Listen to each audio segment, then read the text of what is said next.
আসসালামু আলাইকুম দর্শক। সুরভি মুক্ত হয়েছে। দিন শেষে এটি একটি খুশির সংবাদ। যাই হোক, দুটি কথা বলতে চাই সে বিষয়ে। সুরভিকে পুলিশ গ্রেফতার করে আদালতে সোপর্দ করল। নেটের কল্যাণে দেখতে পেলাম সুরভিকে যখন পুলিশ ধরে নিয়ে যাচ্ছে তখন সে চিৎকার করে বলছে রাজ্জাক নামে এক পুলিশের কথা। তাকে টাকা দেয়নি বলে রিমান্ড চেয়েছে। আসলে ২৪ পরবর্তী সময়ে পুলিশের বোধহয় চরিত্রে তেমন একটি পরিবর্তন আসেনি, আমরা তাই দেখছি। আসলে মানুষের নীতি একটি বড় ব্যাপার। পুলিশের মধ্যে বেশিরভাগ সদস্যই ভালো। থানা লেভেলের পুলিশগুলো একটু দুর্নীতিগ্রস্ত হয়, যা আমাদের বিগত কয়েক যুগ ধরে আমরা দেখছি, যেটা আসলে ঠিক নয়। আর পুলিশ হয় বা অন্য কোনো পেশাজীবী যেই হন না কেন, পড়াশোনা করার সময় তো আমরা নীতি পড়াশোনা করেছি। তো জগৎ সংসারে যখন প্রবেশ করি, কর্মজীবনে প্রবেশ করি, তখনই সে আমরা দুর্নীতির সাথে যুক্ত হয়ে যাই। কেন? লোভের কারণে, বাড়তি কিছু চাহিদা পূরণ করার কারণে। কেন? আপনারা কি সমাজের অন্য 10টি লোককে দেখেন না, যারা নিজেদের সুনীতিকে আঁকড়ে ধরে, আদর্শকে আঁকড়ে ধরে জীবন সংসার করছে? তারা তো কেউ অসুখী নয়। রাষ্ট্রের আইনশৃঙ্খলা রক্ষাকারী বাহিনীর গুরুত্বপূর্ণ ভূমিকা পালন করেন আপনারা পুলিশ ভাইয়েরা।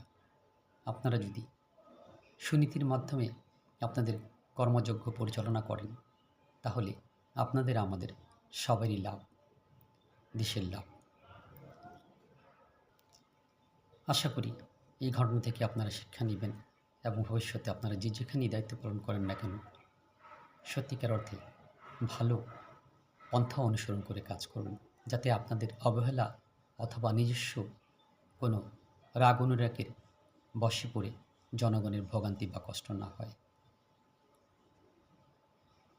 আরেকটি বিষয় হলো যে সাংবাদিক যে দুর্জয়, নাইবুর রহমান দুর্জয়, তিনি যে কাজটি করেছেন তার সাথে অনৈতিক সম্পর্কের আবেদন আমরা নেটের মাধ্যমে জানতে পারলাম, যে একেবারে অনৈতিক। এখন তো উচিত তাকে পাকড়াও করা দরকার, তাকে আইনের কাছে সোপর্দ করা দরকার। কেননা তার মতো হলদে সাংবাদিকদের জন্য সম্মানজনক একটি পেশাজীবী সাংবাদিক অন্য ভাইদের বদনাম হচ্ছে, এবং সাংবাদিকরা কোথায় মানুষের সত্য উদ্ঘাটন করে মানুষকে সুবিচার পাইয়ে দিতে সহায়তা করবে, তা না করে বরঞ্চ একটা লোককে মিথ্যা অপবাদ দিয়ে তাকে জনগণের কাছে হেয় প্রতিপন্ন করে তাকে ভোগান্তির কবলে ফেলে দেয়, যেটা একেবারে উচিত নয়।